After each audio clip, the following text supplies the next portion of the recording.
handle the truth.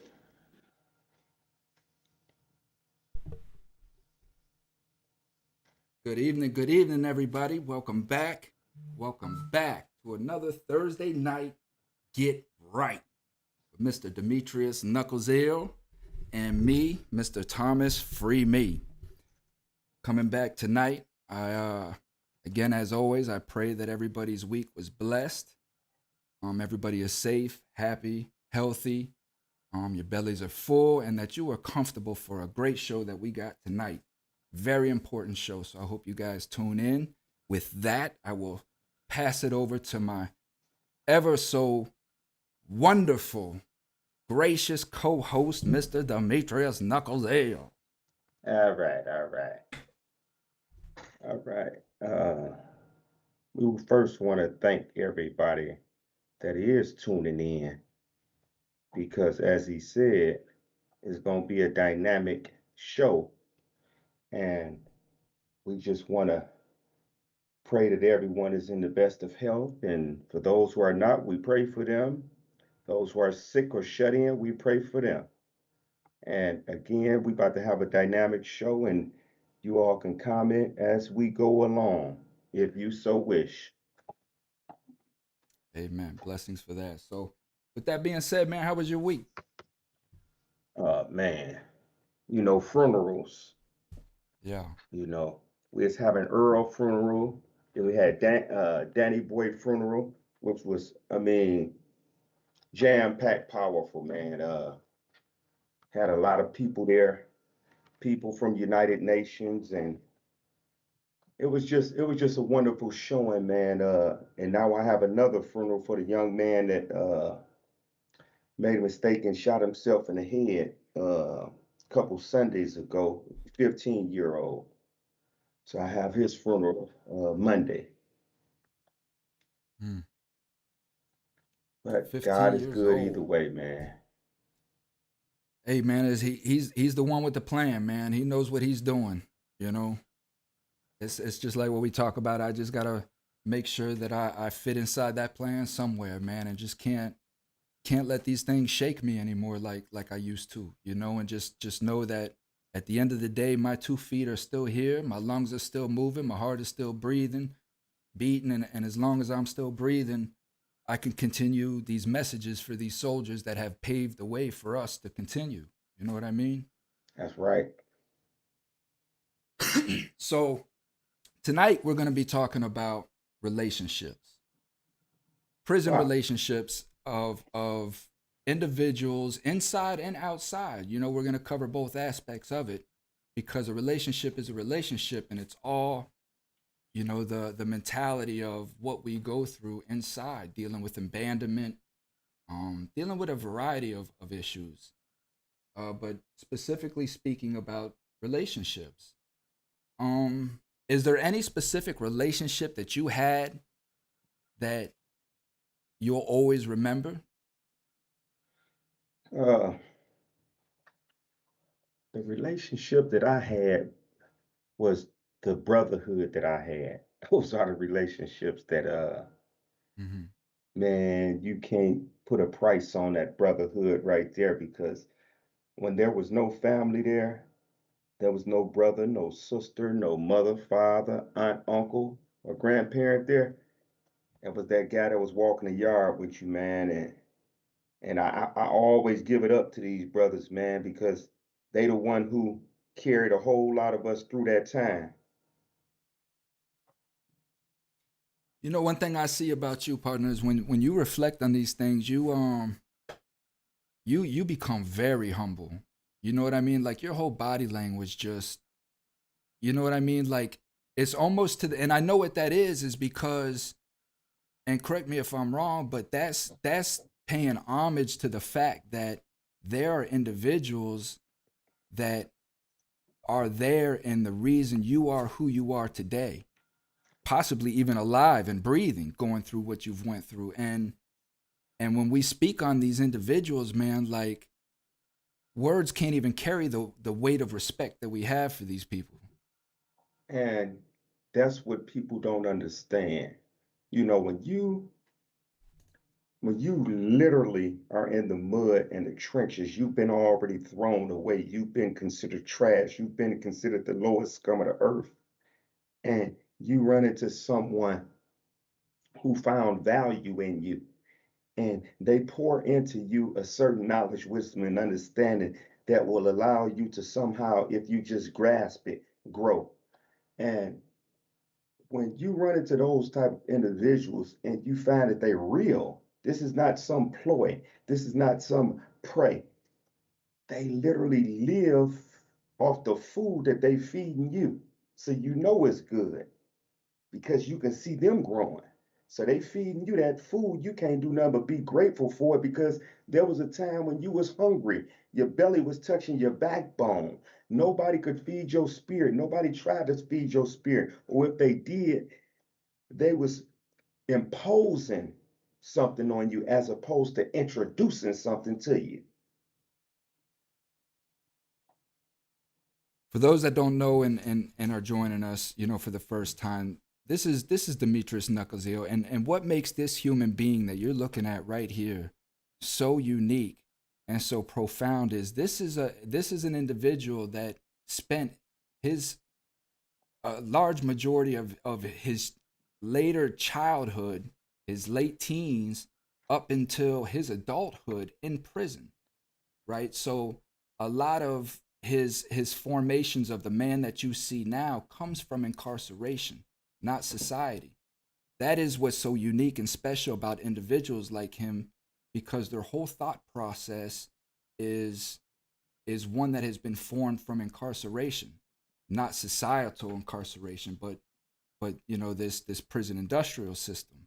It's this is why this is why I created the show that I created, to bring individuals like this to light, to bring the mindset of us type of individuals so that the public can see the depth of thought that we've put not only into ourselves, but how we can contribute to life, and that is and this is an individual right here that you're looking at that could have possibly still been in prison right now if it wouldn't have been for the Supreme Court overruling.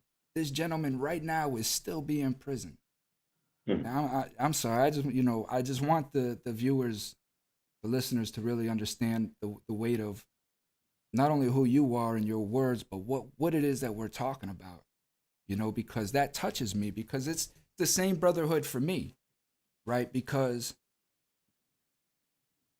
there have been times where when we're talking about relationships, I missed jail. That's what's so important about, especially when we're talking about recidivism. I missed Right. jail. I missed being around these individuals, not only because of the fact of who they were and the element of the brotherhood in that, like we were all menace to societies and we kind of bonded within that, but the fact that they were so deep and they were teaching me things that I wasn't understanding and learning out on the street, like, and I started thriving for that knowledge.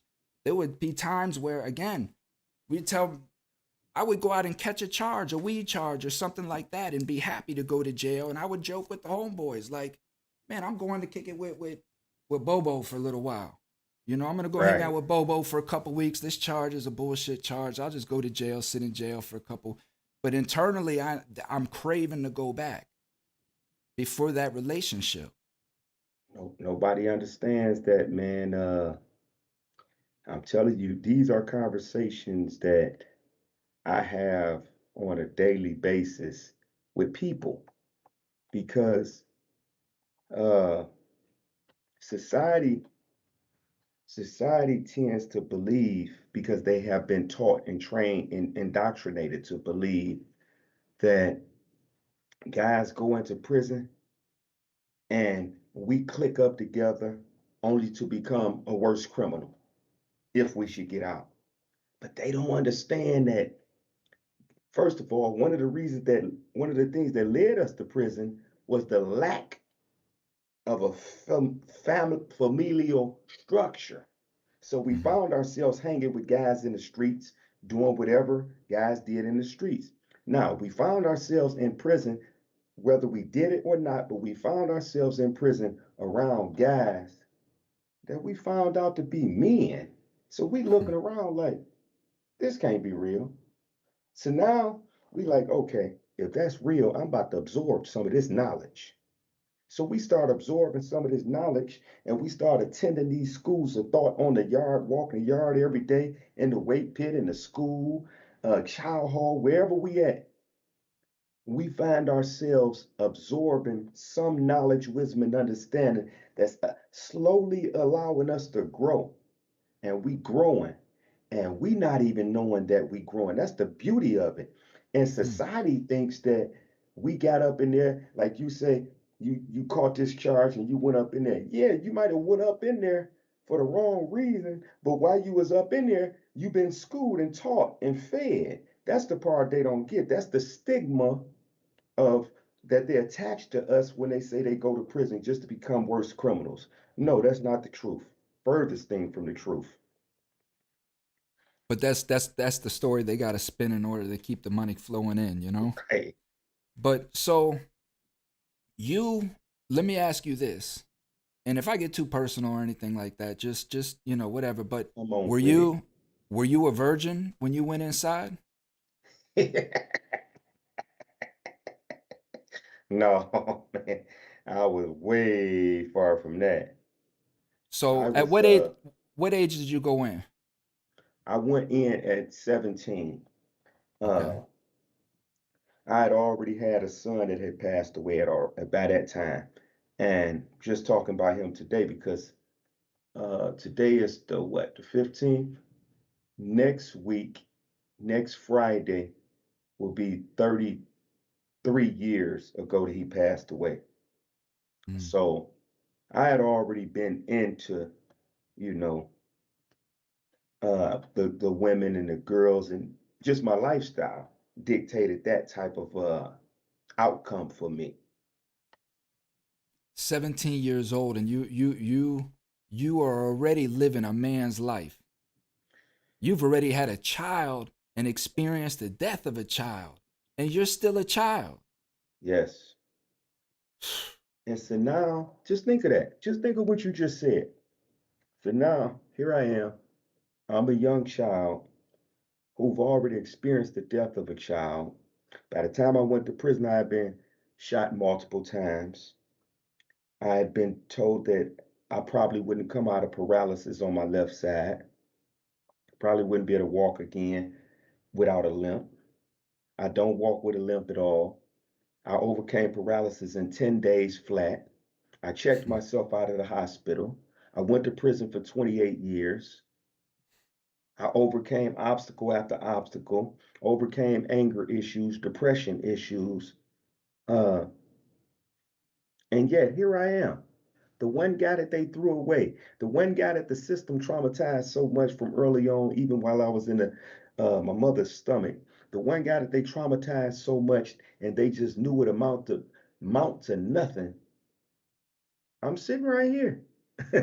So the blessing is in the lesson, and the lessons that I was taught blessed me and carried me through something to get to something. That's why I'm here. And you have every right to feel like you have no hope, and you have every right, given your experiences, to have given up. You know what I mean, on society, on everything. And like you say, yet here you are still trying to give back to the community that has shitted on you so much. Do you know how easy it is? Just like you say, I have a right to just be the way, any way that I dictate myself to be. But do society know how easy it could be for us to say, I'm out of prison, I the hell with everything else, I'm out, and F everybody else. But that's not why we was born. See, we didn't know why we was born when we was engaged in criminal activity and when we went to prison and we furthered that that downward spiral. We didn't know. it wasn't until we got to the bottom of that spiral that we looked up and we seen those hands reaching down for us saying, come on, man, I've been trying to teach you this for the longest. Come on, man, I know you're hungry. Let me feed you. And so we grasped that hand, and that hand pulled us up from that dark place, fed us. We seen ourselves getting better. We stopped using certain languages that we used prior to going down. And now we say, you know what? The same way that them guys pulled me out of that hole, I'm about to pull somebody else out because they didn't pull me out for nothing. They didn't pull me out for me. They pulled me out because they wanted me to pull somebody out, and so on and so forth. That's how this go. So the blessings that have been bestowed upon me ain't blessings for me. They blessings for me to give away. And that's how we have to look at it that way. Otherwise, man, we're gonna fall by the wayside. So the reason I was asking that is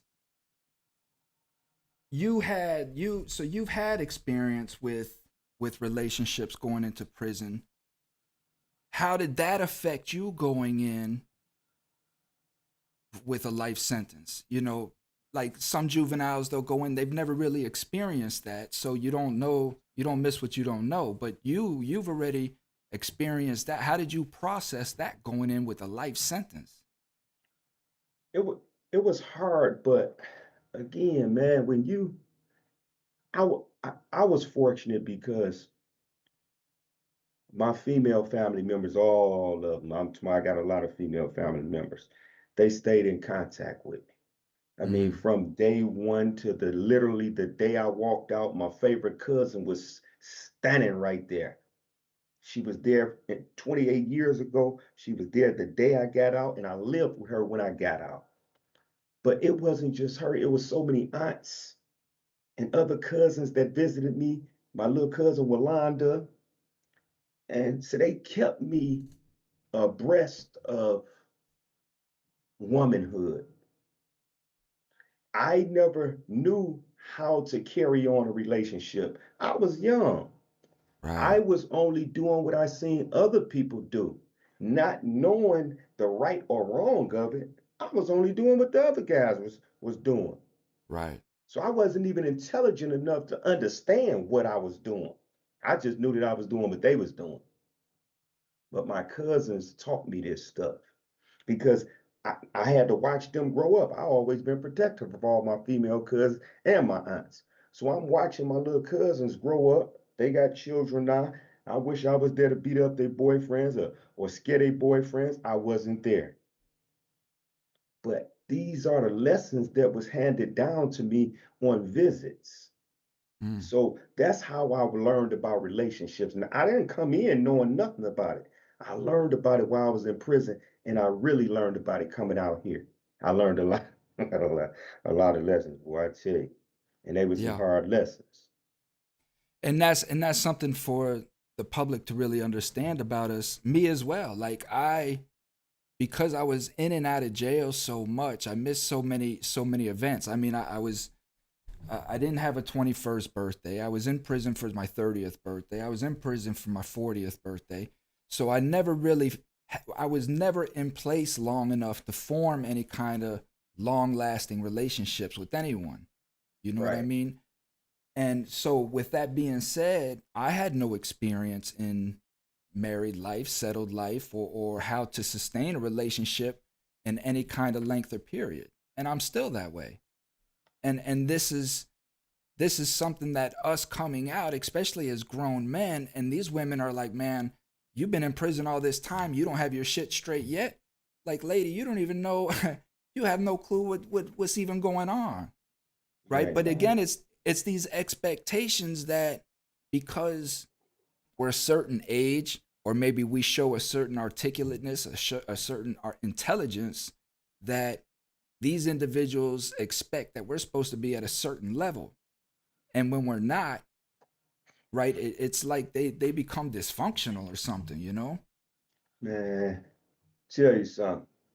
I don't listen to a lot of people because is my volume going up?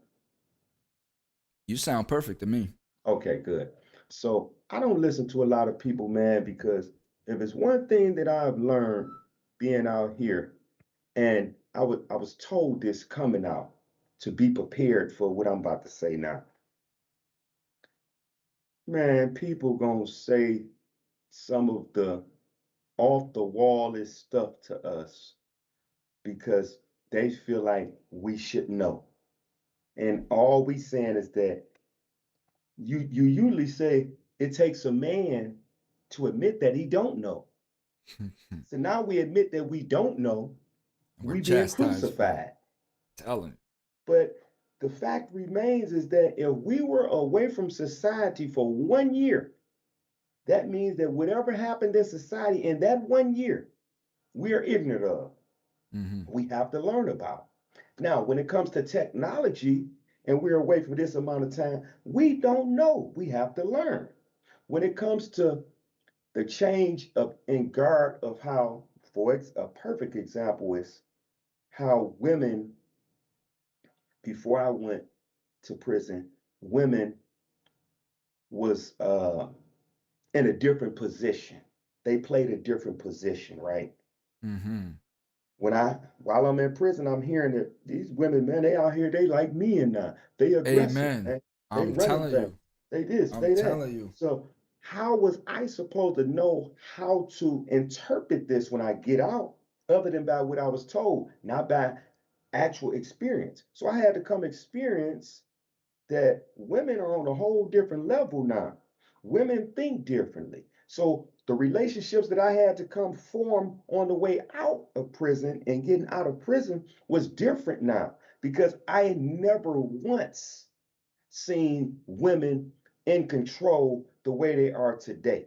Mm. So I didn't know what to expect. I heard about it, but when I experienced it for myself, I had to be on guard a little bit more protective of myself. You know what I'm saying? So this is kind of what society don't understand. They just think that we supposed to know. We don't know, and that's what we keep telling you. We don't know, but I'm willing to learn. They can't they can't understand that time gap because they've never experienced that time gap. For them Yes. it's incomprehensible. They cannot understand a time gap of 10 years, 20 years, 30 years, Yeah. right? They it's just irrelevant to them. When we go in, we're stuck at the same time. All we can do is just reflect on the memories that we have because we're Yes. not producing no new memories, right? So all we can do, this is why you'll see dudes that'll have a million pictures of everything that they had up on the board, and they'll Right. tell a million stories about all the stuff that they had because they don't have anything else to talk about, Hmm. right? That's Hmm. all of Hmm. us. Hmm. That's the sadness of this. And we're stuck in that for however long our sentence is. And then we come back out into this society that expects us to pick everything up in a couple weeks and get our grind on, you know? So, so when we get out, people would say, man, you got a memory like an elephant. No, I don't. It's Mm, just that what you just said. We were stuck in a time lapse. mm-hmm. So we was frozen in time to where every memory that we had leading up to that moment that we're frozen in time, we remember. Because like you just said, there's no new memories being made. Ain't no new pictures of me and family at the family reunion being made. Me and my cousin and the girls down the street playing hide and seek. Ain't none of that. Nope. The We only only get to hear memory, about it. right. So now the only thing that we have to hold on to is those moments in time that we did play the games up the street, ride the bikes, do whatever we did. We have those moments, and those are the pictures that we keep in our mind. And then people in society wonder why guys in prison always want pictures because I'm that's how telling you, we man. keep a relationship alive. The thought is the cause of it all. We say, send me some pictures. You ain't even got to send me no money, man. Just send me some pictures. Send me some pictures, man. I just want to stay connected. That's And the I would sit there, relationship.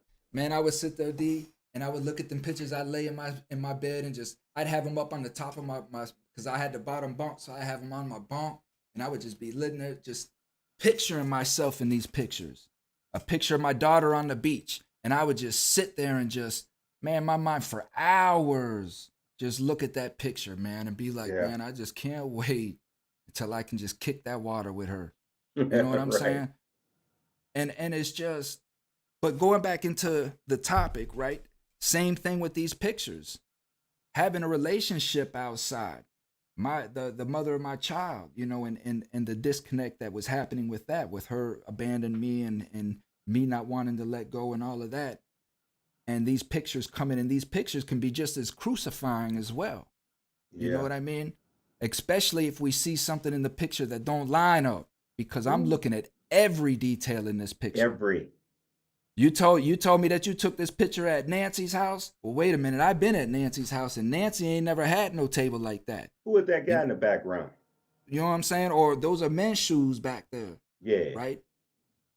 All kinds of stuff like that. But how do we, as inmates, deal with knowing that our women are falling from us? They're growing tired, they're growing weary. They come into the visitation, you start seeing a different change in them in the visitation. They start becoming more frustrated with the process. You know what I mean? And you know, more irritable. They start leaving a little bit sooner. They start making excuses as to why they can't come. You're calling, they're not answering the phone no more. How do we deal with that, man? I'm just gonna say this here, man. That's called growing up. And sometimes people grow apart, and absence make the heart fonder. Hmm. Sometimes, we see people, they frustrated with the process. They supposed to be frustrated with the process. But the process is meant, the system is meant to break us apart. That's you supposed to be frustrated with the process. Bingo, that's one. But you're not supposed to allow the system to break that connection that you have based on your frustration. Your frustration is supposed to make you want to do more, give you more courage to stand up against it.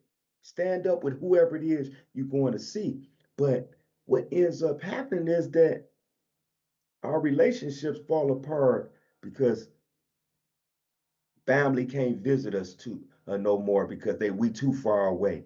Uh, Family can't visit us no more because, or don't visit us no more, don't write us no more because we don't write. Not realizing that we depressed.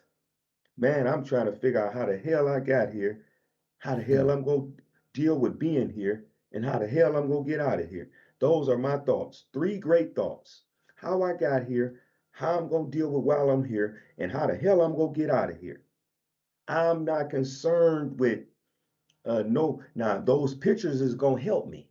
Hmm. Those letters gonna help me.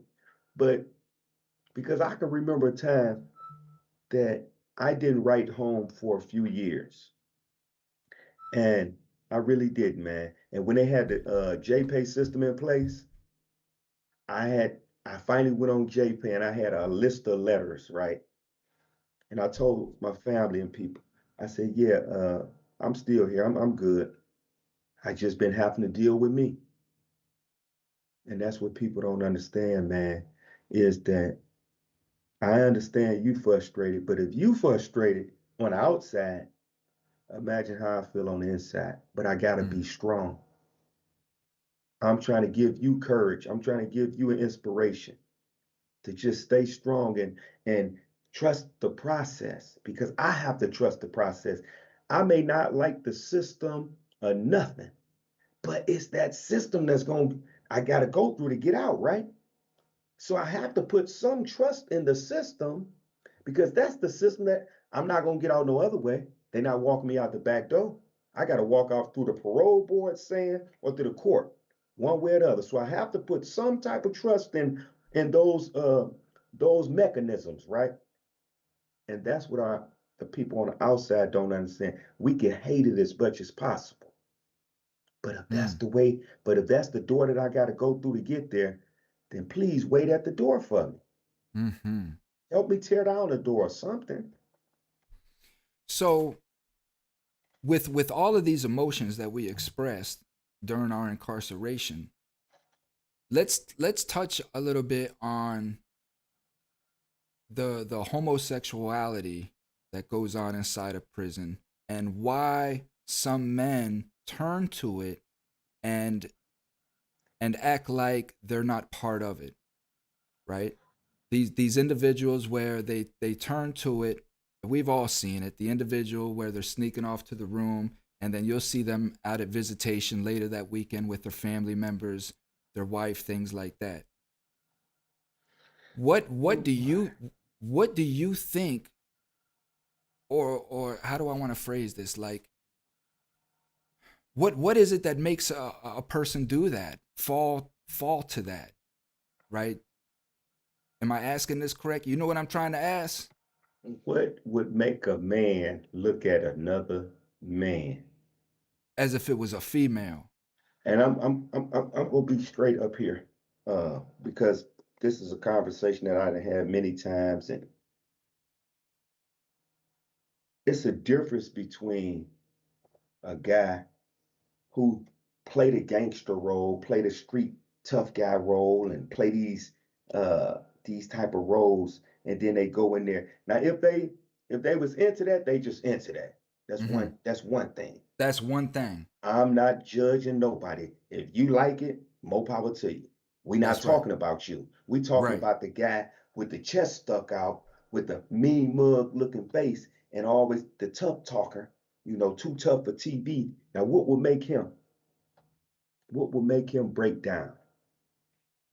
Because he was curious and he was weak.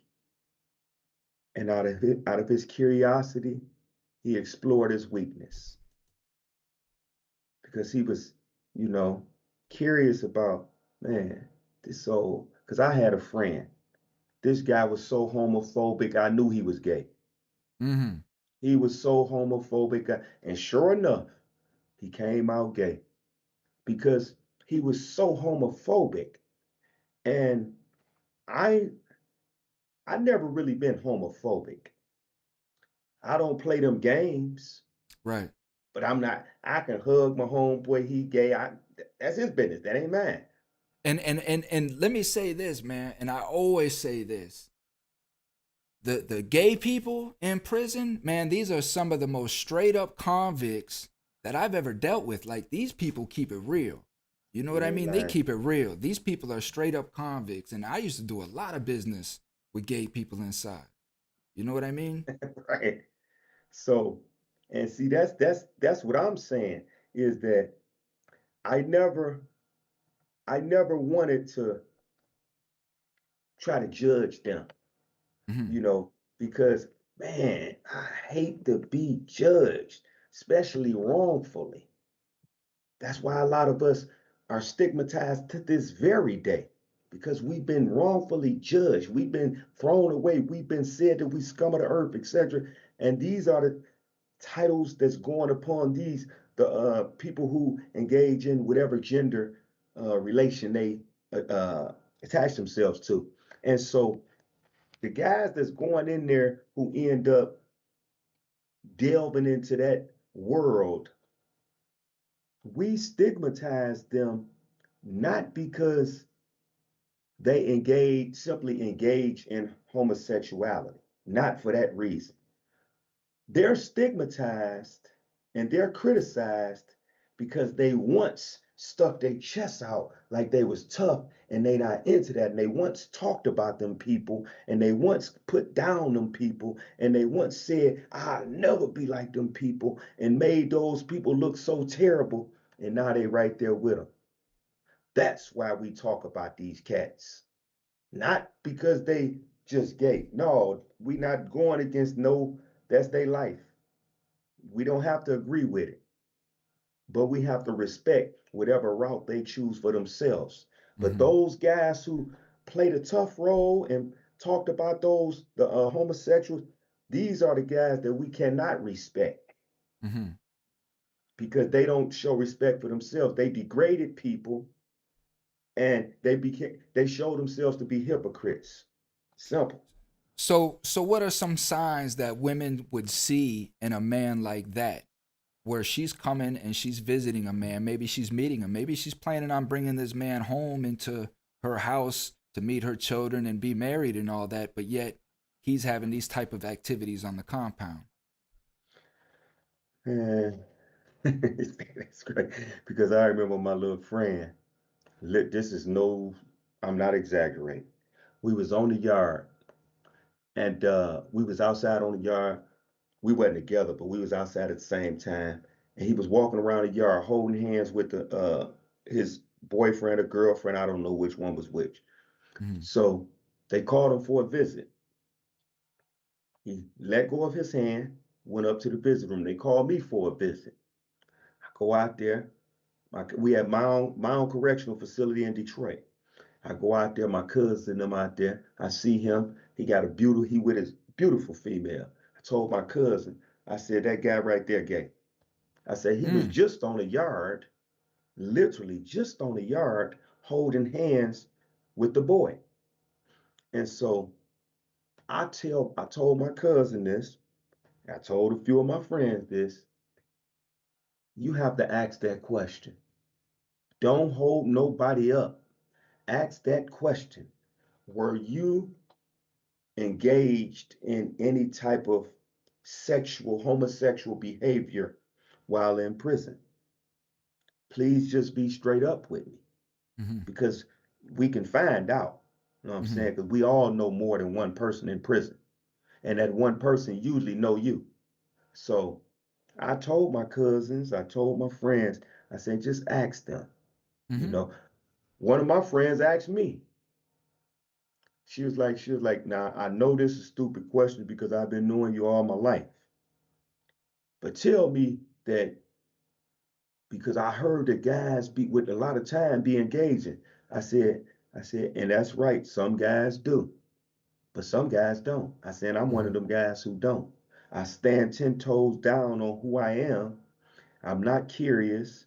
And I will say this, because for those who know me, and somebody probably gonna get mad at me when I say this, but I always said where there's a woman, there's a way.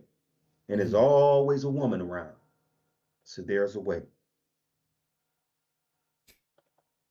For me, well, two things. So let me tell the story real quick. So there was a dude that was in there that was doing that, and of course he didn't get caught at visitation or anything like that.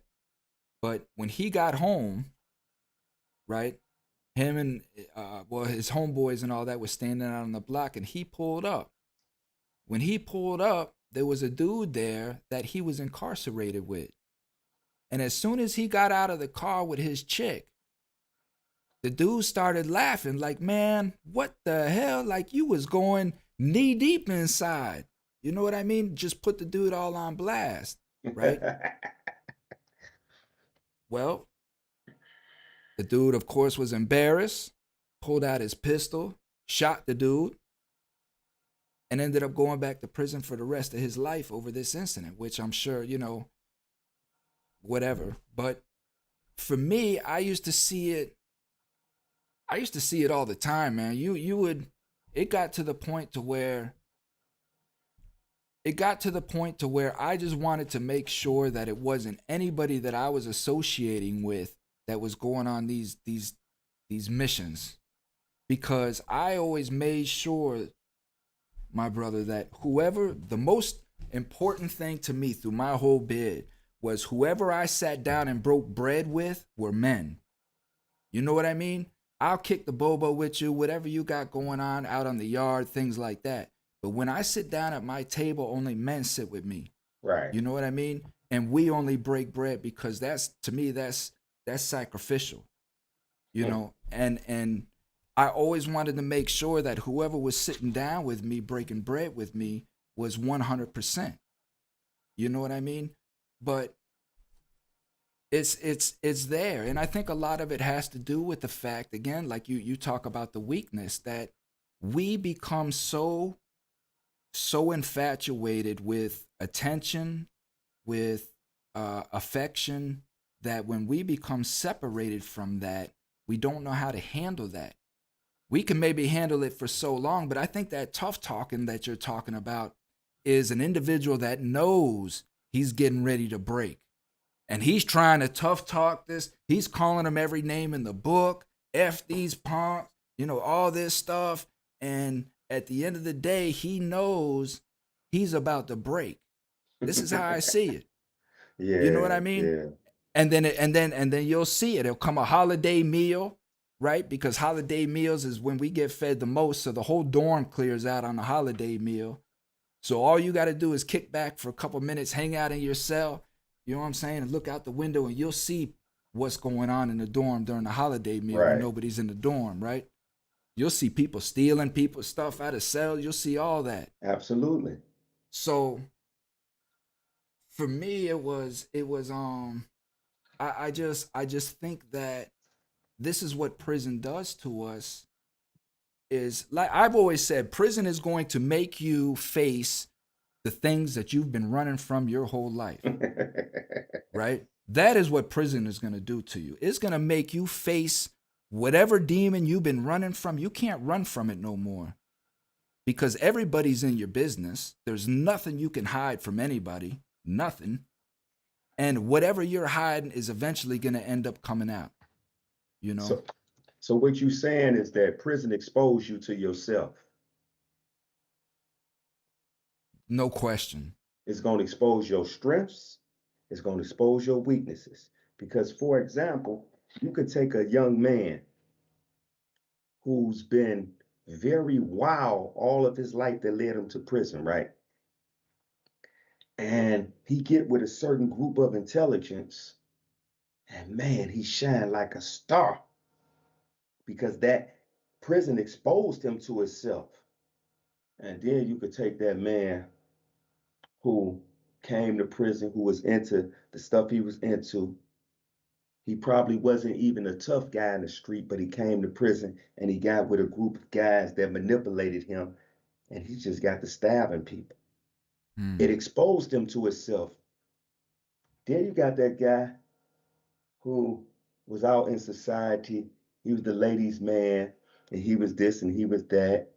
He was sometime a tough guy, and he got in prison, and he had that time, whether it was a year, because a year is a lifetime, whether it was a year or he had that life without parole, a life sentence.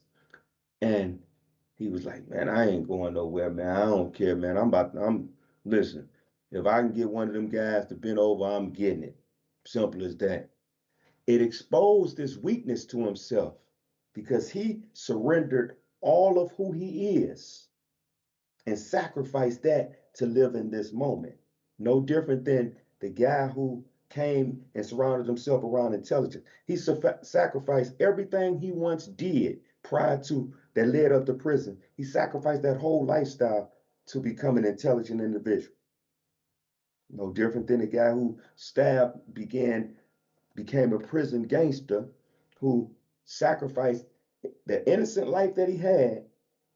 He was sometime he only fight when necessary, but he got in prison and he became a bull. Mm-hmm. Sacrificed everything who he once was to become a prison gangster. So these are the things that we go through. We go through that weakness and that strength. Prison exposes you to who you really are, who you want to be, and where you want to go. And it's going to push you in any direction that you want to go. It's going to push you there. And when I say prison, I'm not talking about the administration. I'm talking about the atmosphere, the mindset. Right. It's going to push you. I had a friend, Angie, who went into prison for the very first time as a volunteer. And quick story, we got to wrap this up, but she goes in and she created a disturbance, right? So what she did, now listen, this is what she did.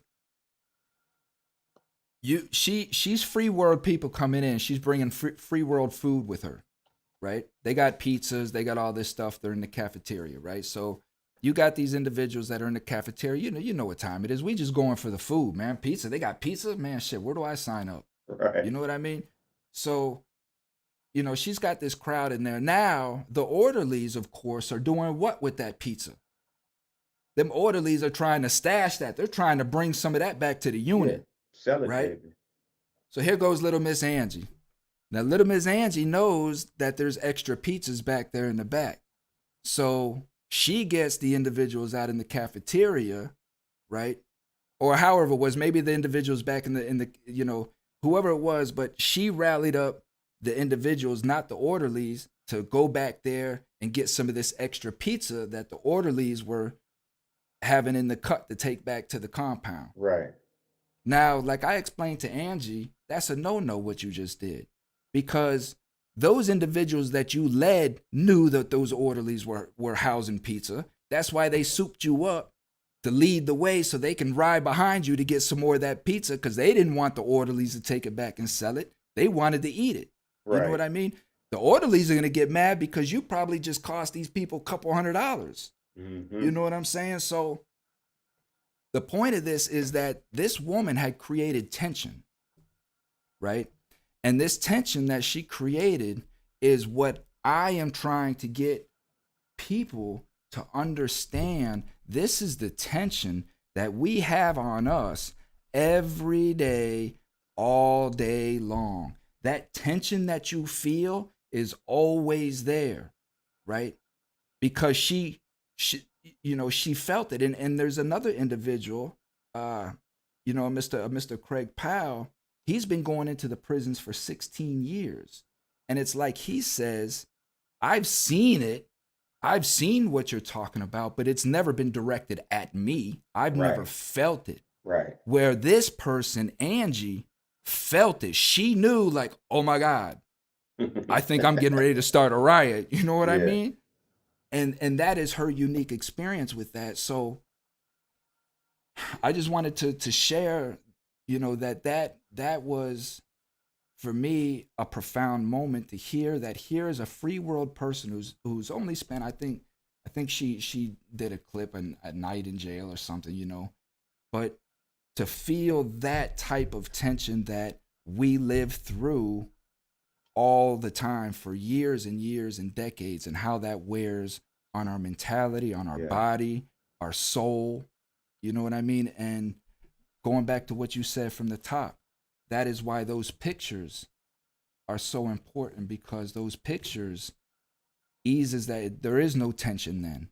When Yeah. I'm laying in my bed and I'm looking at that picture, I'm not tense. I'm not stressed. You know what I mean? I'm in a faraway place. Right. And you know, I and then that picture can take you back to moments. When you real sad, that one picture that you took with you and your mother when you was uh putting the two fingers behind your mother's head and she was pissed off at you, right? But y'all found a moment of laughter in it because every time she turned around, you'll put your hands down. That you remember that picture took you back there. Like the song by Minnie Riperton say, uh, Mm. I stumbled upon this photograph.